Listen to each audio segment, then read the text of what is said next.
नमस्कार दोस्तों। आज मैं अपनी वीडियो में आप लोगों को लिक्विड रॉकेट इंजन के विषय में बताने जा रहा हूँ।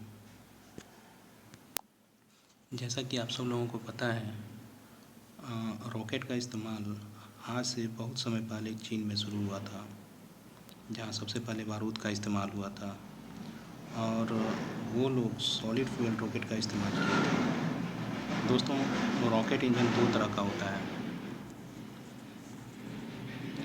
एक सॉलिड फ्यूल रॉकेट और दूसरा liquid fuel rocket. Solid fuel rocket में प्रोपेलेंट को मिक्स करके रखा जाता है, जिससे फ्यूल और ऑक्सीजन को मिक्स किया जाता है और एक अलग सिलेंडर में पैक किया जाता है, जो नॉर्मल टेम्परेचर पे तो नहीं जलते, लेकिन जैसे ही किसी इग्नाइटर से हीट किया जाता है वो चलने लगते हैं और जब एक बार जलना शुरू करते हैं तो फिर उन्हें रोका नहीं जा सकता। वो जब तक ख़त्म नहीं होते तब तक जलते रहते हैं। सॉलिड रॉकेट में फ्यूल को बहुत पहले से स्टोर किया जा सकता है और यह लिक्विड रॉकेट से बहुत ज़्यादा कॉम्पैक्ट और इजी होता है। वहीं जो लिक्विड फ्यूल रॉकेट होता है बहुत कॉम्प्लेक्स होता है और उसमें फ्यूल और ऑक्सीडाइज़र को अलग अलग रखा जाता है और पंप के द्वारा पंप करके कंबसन चेंबर में भेजा जाता है। लिक्विड फ्यूल और सॉलिड फ्यूल में डिफरेंस यही होता है कि लिक्विड फ्यूल रॉकेट इंजन के फ्यूल और ऑक्सीडाइज़र को कंट्रोल किया जा सकता है, जबकि सॉलिड फ्यूल में ऐसा नहीं हो पाता। सॉलिड फ्यूल में एक बार जब जलना शुरू करता है तो जब तक फ्यूल ख़त्म नहीं होता तब तक जलते रहता है। ये देखिए, इस डायग्राम में मैं एक रॉकेट लिक्विड फ्यूल रॉकेट का डायग्राम बनाया हूँ। इसमें ये देखिए, ये फ्यूल टैंक है, इसमें फ्यूल रहता है।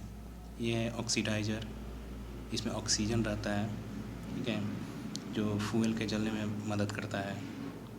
ये एक कंट्रोल सिस्टम रहता है यहाँ पे, पंप, ये फ्यूल के लिए एक पंप रहता है और ये ऑक्सीडाइज़र के लिए एक पंप होता है। ये ये जब ऑन होते हैं तब फ्यूल और ऑक्सीडाइज़र दोनों कंबसन चेंबर में आते हैं और कंबसन चेंबर में उनका कंबसन होता है, जिससे काफ़ी मात्रा में हीट और गैस जनरेट होता है। वो हीट और गैस इस नोज़ल के थ्रोट से होकर गुजरता है और फिर नोज़ल से बाहर की तरफ निकल जाता है।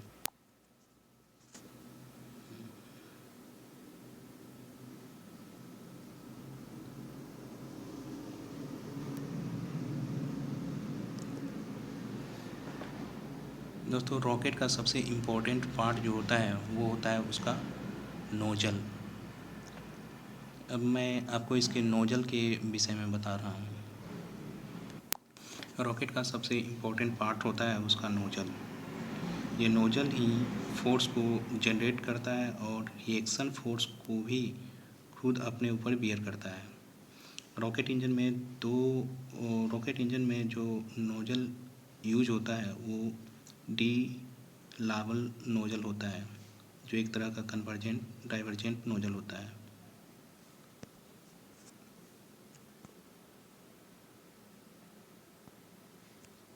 यह बीच में प्रेस किया हुआ रहता है, जिसे थ्रोट कहते हैं। कंबसन चेंबर से जो गैस आता है वो कन्वर्जेंट सेक्शन से होकर गुजरता है और थ्रोट के पास आकर चॉक हो जाता है। गैस को थ्रोट के पास आकर चॉक होने के लिए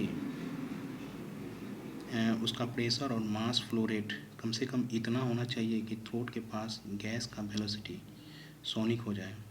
अगर इससे कम होता है तो आगे डाइवर्जेंट सेक्शन में गैस का वेलोसिटी सुपरसोनिक नहीं हो पाएगा।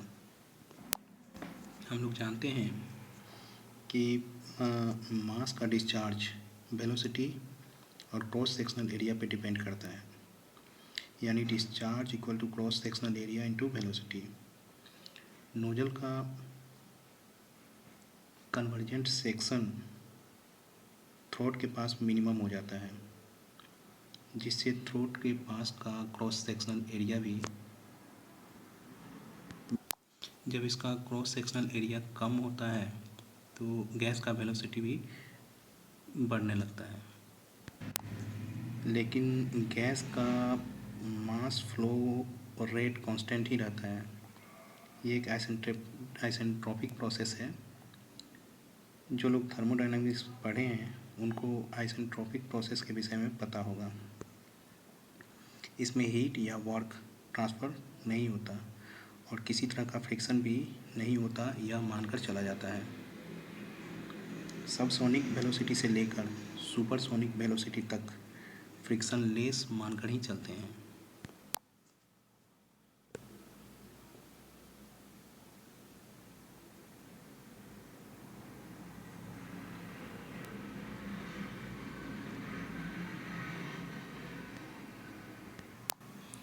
दोस्तों, ये कन्वर्जेंट नोजल तक तो समझ में आता है, लेकिन फिर डाइवर्जेंट शेप क्यों होता है ये थोड़ा समझना पड़ेगा। गैस का जो सुपरसोनिक वेलोसिटी होता है वो डाइवर्जेंट सेक्शन में ही प्राप्त होता है। इसके अलावा सुपरसोनिक वेलोसिटी का जो रिएक्शन होता है वो डाइवर्जेंट सेक्शन को ही मिलता है। अब देखिए इस पिक्चर में जब फ्यूल का कंबसन होता है तो उस समय हीट और गैस जनरेट होते हैं। उस समय उसका टेम्परेचर हाई होता है, प्रेशर भी हाई होता है, लेकिन गैस का वेलोसिटी 0 के बराबर होता है लगभग। और वो जब गैस का वेलोसिटी धीरे धीरे बढ़ना शुरू करता है तो उस समय क्या मैक जो होता है 1 से कम होता है, यानी वो सोनिक वेलोसिटी में होता है, सुपरसोनिक सबसोनिक होता है। ठीक है। जब जैसे जैसे वो थ्रोट के पास पहुंचता है उस समय गैस का वेलोसिटी 1 मैक के बराबर हो जाता है, यानी वो सोनिक वेलोसिटी हो जाता है। और उसके बाद जैसे ही वो डाइवर्जेंट सेक्शन की तरफ आना शुरू होता है तो मैक बढ़ जाता है, 1 से ज़्यादा हो जाता है, यानी वो सुपरसोनिक हो जाता है। ठीक है। और उसके बाद गैस यहाँ से बाहर, नोजल से बाहर की तरफ निकलने लगता है। दोस्तों, अब हम इसका जो गैस का जो वेलोसिटी होता है उसे निकालने का कोशिश करते हैं। कंबसन चेंबर में वो जो गैस होता है कंबसन चेंबर के अंदर उसका टेम्परेचर लगभग 3500 केल्विन के बराबर होता है। इसके बाद आते हैं प्रेशर पे, तो इसका प्रेशर भी बढ़ जाता है जो लगभग 7 मेगा पिक्सल होता है, मेगा पास्कल होता है। ये एब्सोल्यूट प्रेशर होता है। 1 मेगा पास्कल इक्वल टू 10 बार होता है, यानी करीब 10.2 kg पर cm²। हमारा एटमॉस्फेरिक प्रेशर होता है 1.033 kg पर cm²। ठीक है। ये होता है एक्सपेंशन फैक्टर जो 1.22 होता है। ये यूनिवर्सल गैस कांस्टेंट 8.31। ये सारा वैल्यू जब हम लोग इसके अंदर पुट करते हैं, ये आपका ये है मोलेकुलर मास। m जो होता है वो मोलेकुलर मास होता है, वो करीब 22 kg पर कैलोरी मोल मानकर चलते हैं उसके अंदर का। ठीक है। ये रेशियो होता है constant volume by constant pressure का। ठीक है। ये सारा मान जब हम लोग इस फार्मूला में बैठाते हैं तब करीब वेलोसिटी जो होता है गैस एट एग्जिट जो यहाँ से बाहर निकलता है, नोजल से बाहर निकलता है, उसका वेलोसिटी होता है करीब 2800 मीटर पर सेकेंड। ठीक है। वो करीब 2.8 किलोमीटर पर सेकेंड होता है, या उसे किलोमीटर पर आवर में कन्वर्ट करेंगे तो इतना होता है। दोस्तों, पिछले फार्मूला से हमें एग्जिट वेलोसिटी मिला, यानी VE मिल गया, लेकिन इस VE को अगर हम लोग इस फार्मूला में बैठाएंगे, वो जो पिछला वैल्यू था उसको अगर इस फार्मूला में बैठाएंगे तो हमें थ्रस्ट मिलेगा। मतलब इस नोजल पे कितना रिएक्शन फोर्स लग रहा है वो हमें मिल जाएगा। दोस्तों वीडियो बहुत बड़ा होते जा रहा है, मैं अपने अगले वीडियो में और बनाकर आप लोगों को दूंगा और कुछ नया बताऊंगा। देखते रहिए मेरा चैनल फन विथ लर्न, और सब्सक्राइब कीजिए, शेयर कीजिए और कमेंट कीजिए। Thank you.